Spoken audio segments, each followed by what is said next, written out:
Salut à toi et bienvenue dans cette nouvelle vidéo, je suis hyper content de t'accueillir.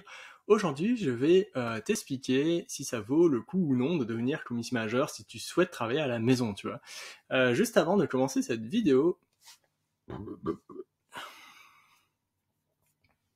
Salut à toi et bienvenue dans cette nouvelle vidéo, je suis hyper content de t'accueillir. Aujourd'hui, on va parler du sujet est-ce qu'un community manager peut travailler à la maison en permanence à 100%? On va voir ça tout de suite. Juste avant, je t'invite à aller découvrir ma formation gratuite en 4 étapes pour devenir community manager, un bon community manager. Donc le lien est en description de la vidéo. On commence. Alors, est-ce que le fait de devenir CM, ça veut dire aussi travailler à la maison?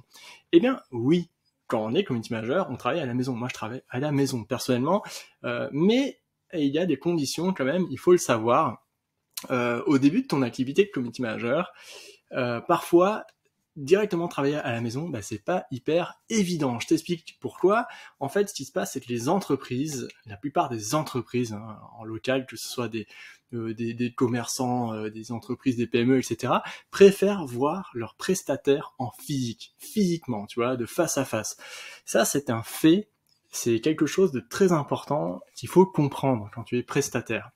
C'est pourquoi il y a de nombreux salons professionnels, parce que en fait, les commerciaux vont dans ces salons pour rencontrer leurs futurs clients, etc. Et toi, quand tu es freelance, mine de rien, tu vends quand même une prestation et pour rencontrer des prospects, en fait, ces premiers prospects, pour décrocher des contrats, il faut montrer sa tête, il faut que les entreprises voient qui tu es, comment tu parles, etc. Surtout si tu souhaites développer ton activité localement, c'est-à-dire autour de ton domicile, en fait, selon que tu habites partout en France, tu vois, il y a toujours des entreprises, et développer un réseau local, pour le faire, il faut aller rencontrer les entreprises. C'est vraiment hyper important de faire ça. En fait, ce qu'il va falloir faire, c'est qu'il va falloir se déplacer pour montrer qui tu es, tu vois, comment tu t'exprimes. Ça sert à créer des liens, tu vois, c'est obligatoire. Il sera ensuite beaucoup plus facile de créer des connexions et accompagner les entreprises grâce à ça. Comment faire ça simplement si tu es un peu introverti? Alors, bien sûr, quand on se lance en freelance, c'est un peu le lancement d'un monde nouveau, tu vois. Enfin, je veux dire, on se lance, on sait pas très bien comment faire pour trouver des clients, etc. C'est normal. C'est un peu flippant, hein. Je veux te dire, je suis passé par là, je comprends exactement ça parce que ça m'est arrivé aussi à moi. En fait, moi, mon système, c'est que c'est important de se créer une bulle de confort. Ce que j'appelle une bulle de confort, c'est un endroit où tu te sens en sécurité, où tu es safe et où tu te sens bien, où tu peux discuter avec les gens. Il y a du passage il y a du passage dans ta bulle de confort, donc tu peux discuter avec des gens assez facilement, mais sans trop te mettre en avant. Comment ça se passe, tu vois? Alors, bon, je vais te raconter pourquoi je te dis tout ça. J'ai travaillé beaucoup à l'étranger, dans des pays assez lointains, on va dire, pas du tout francophones, et souvent je devais rapidement m'adapter. Des fois, je changeais de lieu, tu vois, assez régulièrement, et je devais reconnecter, recréer des liens rapidement. Et j'ai remarqué quelque chose, personnellement, hein, dans mon vécu, j'ai remarqué que pour intégrer un groupe d'amis ou un groupe professionnel, ou en tout cas des personnes qui se connaissent, c'est dur, c'est difficile de rentrer tout seul dans le groupe. Enfin, pour moi, je trouve ça trop flippant, tu vois, je le faisais pas. Il y en a qui y arrivent très bien, moi c'était pas mon cas. Moi, ce que je faisais, c'est que je préférais aborder la conversation avec une seule personne qui était en marge du groupe ou dans le groupe à un moment où elle n'était pas en groupe, et commencer à échanger comme ça. Ça demande beaucoup moins d'énergie de faire ça que d'aller à fond dans le groupe et tout. Enfin, sauf si bien sûr t'es habitué à faire ça, mais quand au départ tu sais pas trop comment t'y prendre, c'est mieux de faire comme ça, à mon avis.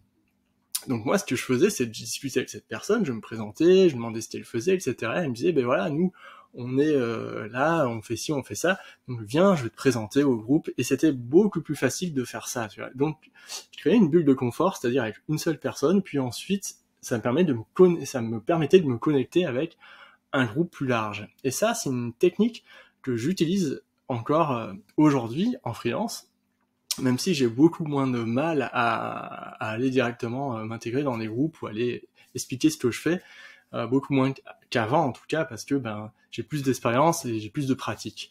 Donc c'est intéressant si tu te crées cette bulle de confort. Alors comment faire ça, tu vois? Comment créer une bulle de confort quand tu es freelance? Parce que ça se fait dans certains endroits, dans certains milieux. Eh ben, quand tu connais personne et tu souhaites créer des connexions assez facilement et que tu es freelance, le mieux, la meilleure option, à mon avis, c'est d'aller dans un coworking. Mais pas n'importe quel coworking en fait. Il faut aller dans un coworking où il y a des entreprises qui sont aussi présentes, des chefs d'entreprise qui sont là ou qui passent en tout cas régulièrement. Si tu vas dans un coworking où il y a que des freelances, des personnes qui sont photographes, community managers, graphistes ou quoi, et ben là tu rencontreras peut-être pas les bonnes personnes. Tu vois, il faut être dans un coworking assez large qui brasse pas mal de monde. C'est beaucoup plus intéressant pour toi, car tu peux créer ta bulle de confort en arrivant avec les personnes qui sont à côté de toi, etc. Et ensuite, petit à petit, élargir ton cercle. Ce qui va se passer, c'est que quand tu vas montrer ta tête tous les jours, régulièrement, 3 fois par semaine, on va dire, dans ce coworking, les gens, ils vont commencer à se dire, ok, cette personne, je vois qui c'est, elle vient souvent, sa tête me dit quelque chose, je crois qu'elle travaille sur les réseaux sociaux, mais je suis pas sûr. Et toi, tu vas aller leur parler, tu vas leur poser des questions, tu vois, creuser un peu, demander depuis quand elles sont là, par exemple, qu'est-ce qu'elles font, les questions basiques, mais en fait qui sont très intéressantes pour toi, pour la suite, parce que quand vient le moment de te présenter, de dire ce que tu fais, voilà, je suis community manager, j'accompagne les entreprises sur les réseaux sociaux, sur Facebook, LinkedIn, Instagram, je fais des vidéos, je suis plutôt bon en graphisme, voici des exemples sur lesquels j'ai pu travailler, et ben là, les entreprises se projettent facilement et disent « Ah oui, ça c'est la personne qui fait les réseaux sociaux, qui travaille sur les réseaux sociaux, et après, la connexion se fait, tu vois, elles se disent « Eh ben, nous aussi on a des réseaux sociaux, on aimerait les développer ». Et c'est là, la relation se fait assez naturellement. Et quand tu fais ça assez régulièrement, moi j'ai fait ça par exemple pendant 2 ans, dans un endroit où je n'avais aucune relation commerciale au départ. Quand je suis sorti, au bout de mes 2 années, et ben en fait, j'avais plus besoin d'aller travailler physiquement dans un local. Je pouvais travailler chez moi à la maison, tu vois, parce que j'avais développé assez de connexions sur place, assez de relations en tout cas, pour pouvoir travailler à la maison. Et c'est ce que je fais aujourd'hui, je travaille de chez moi.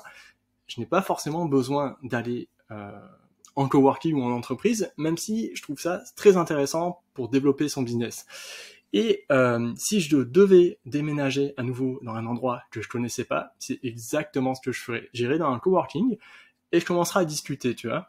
Et d'ailleurs, j'ai remarqué un truc, quand j'étais dans le coworking pendant ces deux années dont je te parle, au début de mon activité en freelance, et ben, il y avait des dirigeants, des chefs d'entreprise qui passaient dans le coworking une journée juste pour discuter avec les gens du coworking. J'ai remarqué ça, et en fait, ces personnes cherchaient un petit peu à recruter ou à établir des connexions commerciales.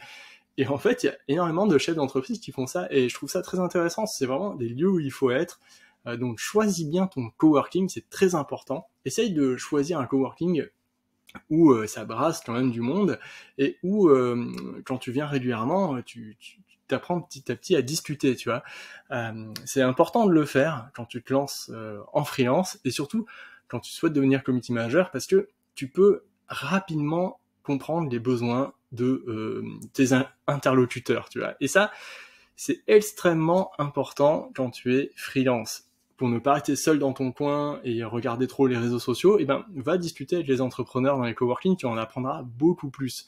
Moi, c'est ce que j'ai fait pendant 2 ans, et c'était vraiment hyper intéressant. J'ai appris énormément de choses, des approches commerciales assez précises, avec des responsables commerciaux de grands groupes, etc. Et c'était hyper bénéfique pour mon activité.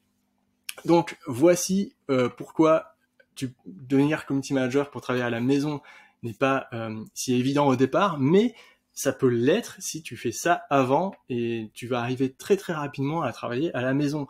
Mais tu vas devoir passer par peut-être 6 mois, 8 mois en coworking. C'est pas énorme quand tu penses aux bénéfices que ça peut apporter par la suite. Voilà, c'est tout pour aujourd'hui. Donc j'espère que cette vidéo t'a plu. N'hésite pas à aller regarder ma formation gratuite pour devenir community manager et en vivre pleinement. Le lien est en description sous la vidéo. Salut!